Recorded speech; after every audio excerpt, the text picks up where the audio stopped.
अस्सलाम वालेकुम। असल में कुछ चीज़ों को मैं आपको इसलिए बीच बीच में अलर्ट करता हूँ। अल्हम्दुलिल्लाह हेल्दी वेव का एक एक जो स्कॉलर है उसके अंदर डायनेमिसिटी आ चुकी है, उसके अंदर बहुत ज़बरदस्त तरीके से काम करने का एक पैरामीटर आ चुका है।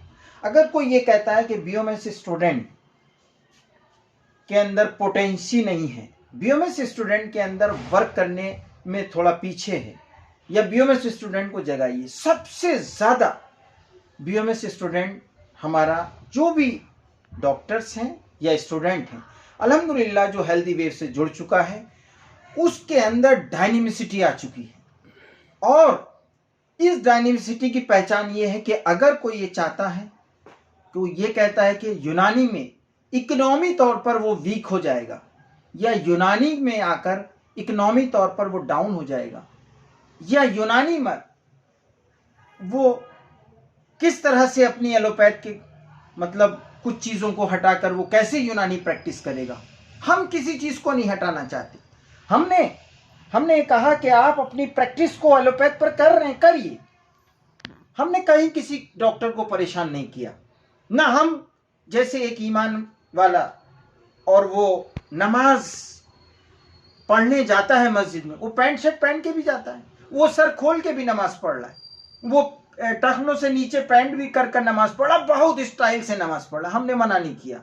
हम सेम इसी तरह वो धीरे धीरे नमाज जब पढ़ने लगा, उसको अल्लाह की एक रूहानियत हासिल होने लगी, कम से कम वो मस्जिद के अंदर जाने वाला तो बना। अगर हम उससे कहते नहीं मस्जिद से बाहर हो जाओ, तुम्हारी पैंट नीचे जा रही, तुम्हारे ऊंचा जा रहा, तुम्हारा सर खुला है, नहीं। हमने ये कहा कि एलोपैथिक में प्रैक्टिस करने वाले यूनानी डॉक्टर्स आप बिल्कुल एलोपैथ करिए, लेकिन जब आप कुर्सी पर बैठे और आपके सामने जो पेशेंट आ रहा है उसको आप ये समझिए कि वो किस कैटेगरी से बिलोंग करता है। कैटेगरी मतलब किस मिजाज से वो बिलोंग करता है। हम बस आपको ये समझा रहे हैं। क्या ये समझाना हमारा किसी प्रैक्टिस से रिलेटेड है?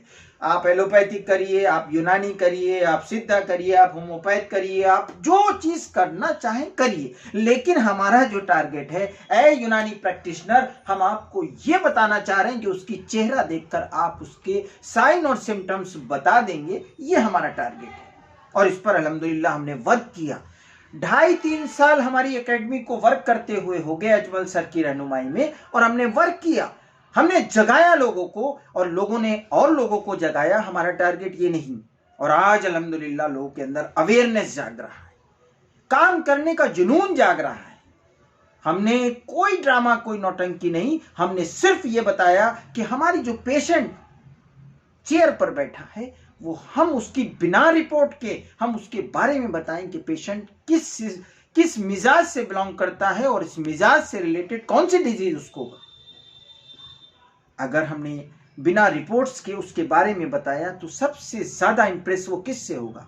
आपसे होगा, या रिपोर्ट को बंद कर कर आप उसके बारे में बताएंगे? इस पर हमारी मेहनत है।